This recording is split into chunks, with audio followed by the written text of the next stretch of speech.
Hai teman-teman, sebentar lagi kita akan sekolah minggu online. Ingat ya, harus berpakaian rapi. Jangan lupa bawa Alkitabnya. Duduk yang baik ya, tidak sambil makan atau bermain. Jangan lupa juga persembahannya ya. Memuji Tuhan dan dengar firman Tuhan sungguh-sungguh. Selamat beribadah. Selamat beribadah.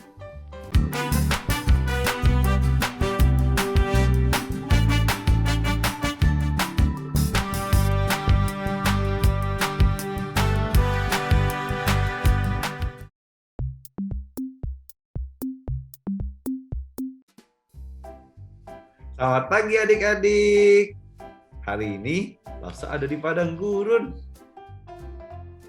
Wah, banyak banget ya dombanya di sini. Kita coba hitung ya. Dombanya ada berapa? Yuk, hitung bareng Lafsa ya.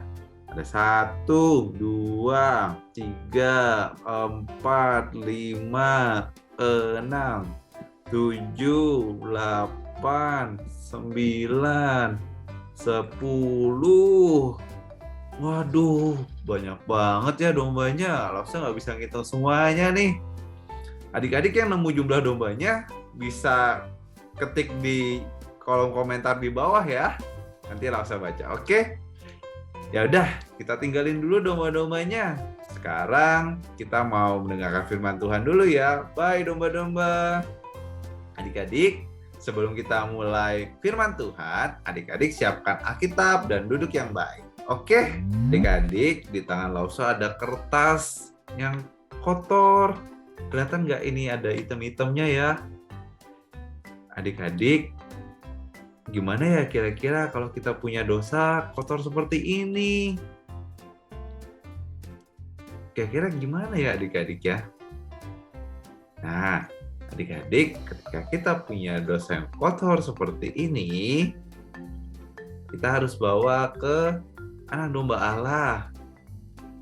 Nah, seperti kita bawa dosa kita ke anak domba Allah,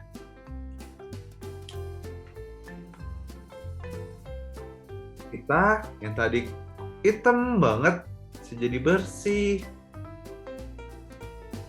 Yeay. Nah, seperti kertas ini yang tadi kotor banget, hitam banget, sekarang jadi putih bersih ya adik-adik ya. Nah, ketika kita berdosa, kita datang ke Tuhan Yesus, lalu Tuhan Yesus yang akan menebus dosa kita. Adik-adik, hari ini kita akan belajar satu nama lagi bagi Sang Juru Selamat, yaitu anak domba Allah. Seperti kertas tadi, ketika kita bawa dosa-dosa kita kepada Tuhan Yesus, yang tadi hitam, kotor, jadi bersih adik-adik.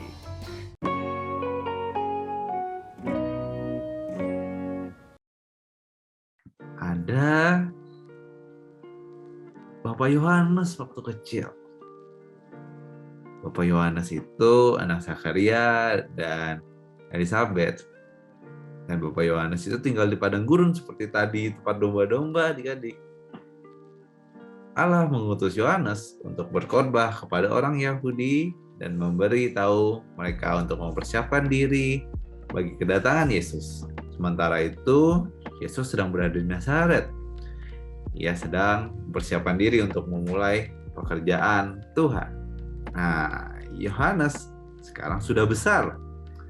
Bapak Yohanes itu pergi dari ujung sungai Yordan sampai ujung sungai Yordan yang satu lagi dan memberitahu orang-orang bahwa mereka adalah orang berdosa. Yohanes selalu berteriak, "Bertobatlah, bertobatlah, kerajaan surga sudah dekat." Begitu teriaknya adik-adik. Ketika Yohanes berkhotbah, banyak orang yang datang untuk mendengarkan dia.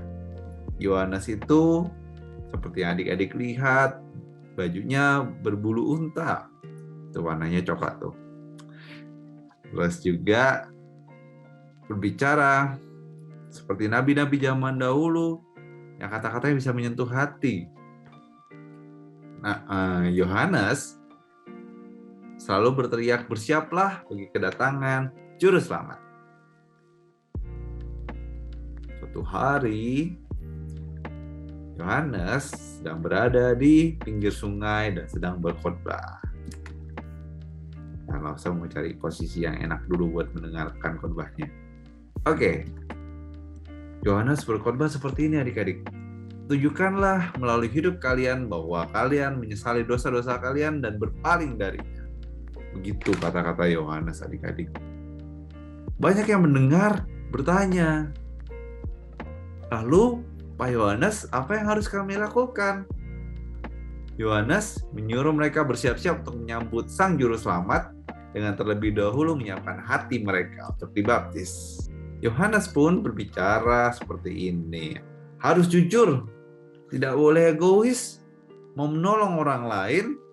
Jika punya barang lebih, harus diberikan kepada orang yang membutuhkan. Jangan berbuat jahat. Begitu adik-adik kata-katanya. Banyak orang bertanya-tanya, siapa sih Yohanes ini? Ketika orang banyak itu menjawab, apakah dia Kristus yang kita nantikan? Atau apakah dia Nabi Elia yang hidup kembali? Yohanes menjawab, aku bukanlah Kristus. Aku juga bukan Nabi Elia. Tapi aku telah diutus untuk mempersiapkan jalan bagi Tuhan. Dia akan datang setelah aku dan jauh lebih berkuasa dariku. Hingga menjadi hambanya pun aku tak layak. Begitu kata-katanya adik-adik. Keesokan harinya, ketika Yohanes sedang berada di sungai Yordan, Yesus sendiri yang datang kepadanya untuk dibaptis. Seketika itu juga, Yohanes mengenal siapa dia. Lihat! Yohanes berteriak supaya semua orang dapat mendengar. Anak domba Allah yang menghapus dosa dunia. Adik-adik, kenapa ya Yohanes manggil Yesus anak domba Allah? Nah, adik-adik di Perjanjian Lama, ketika seorang berdosa,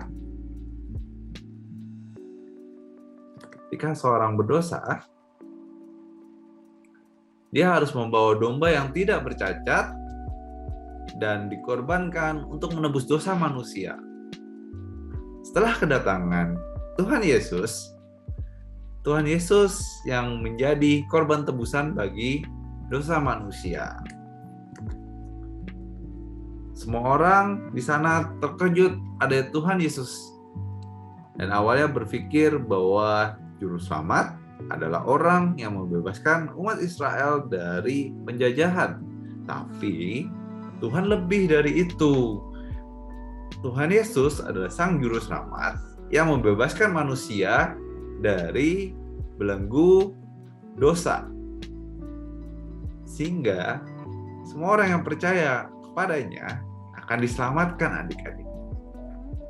Nah, sekarang adik-adik Lasa mau cerita tentang bertobat. Bertobat itu apa sih adik-adik? Bertobat itu artinya mengaku dosa di hadapan Tuhan dan sesama dan berjanji untuk tidak mengulanginya lagi. Adik-adik, kalau mukul adik atau kakak, lalu minta maaf, lalu mukul lagi, itu bukan bertobat ya adik-adik. Pertobatan itu menyesali perbuatan dan kita tidak mengulanginya lagi. Ingatlah adik-adik bahwa kita memiliki Allah yang menebus. Berarti Tuhan Yesus sudah menebus dosa kita dengan kematiannya di kayu salib.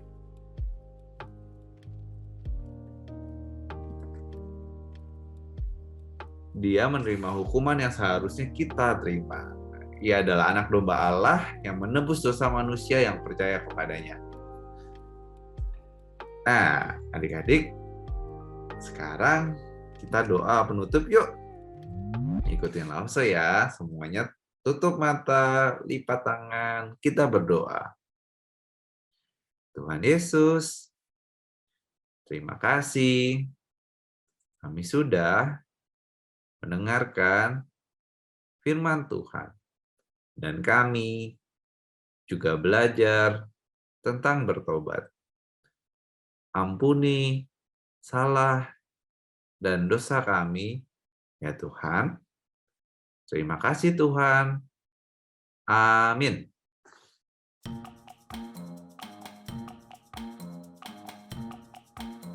Nah, adik-adik, kita juga mau hafal ayat hafalan hari ini. Ayat hafalan hari ini diambil dari Kisah Para Rasul 2 ayat 21. Dan barang siapa yang berseru kepada nama Tuhan akan diselamatkan. Kita ulang sekali lagi ya. Kisah Para Rasul 2 ayat 21. Dan barang siapa yang berseru kepada Tuhan akan diselamatkan.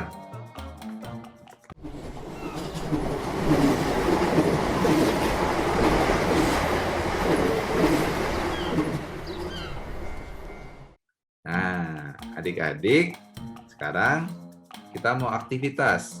Aktivitas hari ini, adik-adik bisa merekam video pertobatan adik-adik dengan minta maaf sama papa mama untuk setiap kesalahan yang adik-adik lakukan. Kalau adik-adik suka marah-marah, minta maaf sama papa mama ya. Kalau adik-adik suka disuruh beresin mainan gak mau, minta maaf sama papa mama ya. Nah, adik-adik sekarang sudah belajar tentang bertobat. Ada ingat gak tadi Lause bilang bertobat itu apa? Kita coba ulangi sekali lagi ya. Bertobat adalah mengaku kesalahan di hadapan Tuhan dan sesama dan orang tua dan berjanji tidak mengulanginya lagi. Nah, adik-adik, sampai jumpa di kelas sekolah minggu depan. Bye-bye.